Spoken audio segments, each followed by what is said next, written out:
It can cause intense relationship friction if your partner has a relaxed attitude towards money, budgets, or if there is impulsive spending. Watching a partner casually spend money on expensive coffee or name brand clothing triggers a physical stress response in your body. You realize that what looks like normal spending to them feels like reckless behavior to your scarcity trained brain. That overcorrection can accidentally pass down poverty anxiety to your kids who have never actually experienced scarcity themselves. You lecture them about turning off lights, finishing food, and the cost of living with maybe an intensity that confuses them. And you may realize too late that your own internal anxiety is leaking into their peaceful environment. You take an unhealthy pride in your ability to endure cold, hunger, physical pain, or exhaustion without complaining about it. You wear your ability to suffer in silence like a badge of honor, looking down on people who are complaining about minor physical discomforts. That toughness helps you survive hard times, but it also prevents you from addressing your own physical limitations. Yet out of all of that hardship comes an unmatched resourcefulness, which is the ability to pull off complex solutions with almost zero money, tools, or outside help. You can fix a broken appliance with a paperclip and duct tape, or cook a full dinner out of random pantry and fridge odds and ends. You know how to solve problems on the fly because you were never able to throw money at a problem.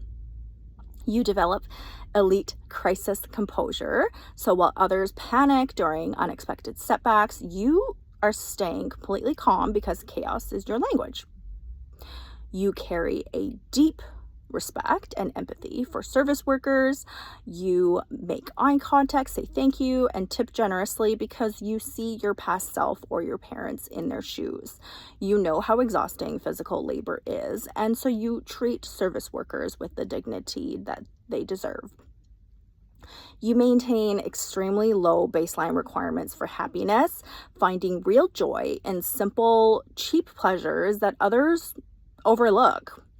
A quiet afternoon, a hot cup of coffee, a functioning heater, and a clear open schedule feel like absolute luxury to you. You don't need expensive trips or status symbols to feel content because your baseline for comfort is grounded in simplicity.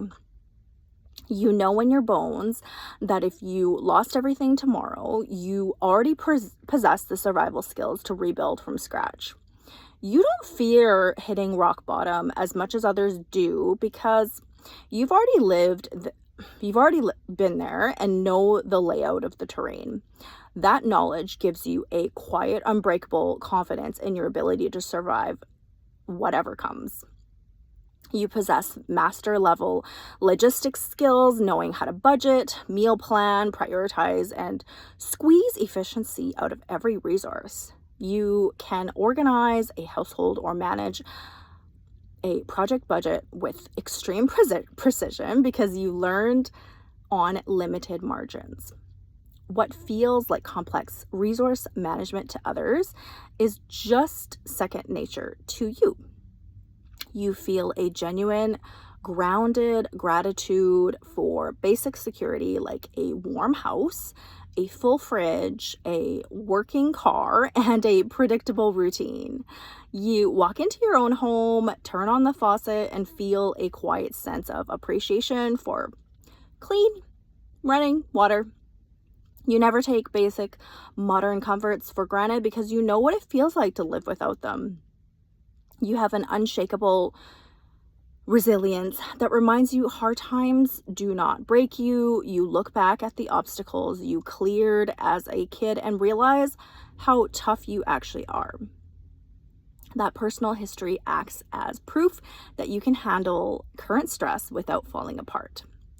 Healing begins when you realize that your financial anxiety is not is not a permanent personality trait, but a physical response to your past environments.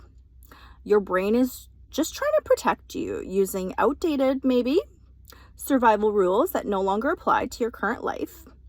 Recognizing that disconnect allows you to start untangling your past from your present. You learn to separate your net worth from your human self-worth, understanding that your bank account balance does not define who you are.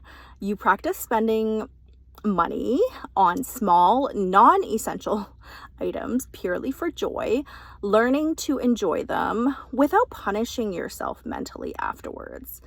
You can buy a nice cup of coffee or a book that you want and consciously tell yourself that it is okay to enjoy simple pleasures and to live in the moment. Over time, those small decisions build a healthier relationship with your discretionary spending. Stepping out of survival mode allows you to finally start enjoying the life that you worked so hard to build. You appreciate the toughness and resourcefulness born from your background while shedding the unnecessary fear and scarcity that is holding you back. You carry strengths forward and leave the anxiety behind. Finally, you learn to pause, look around at your current life, and recognize and appreciate that you built a secure life.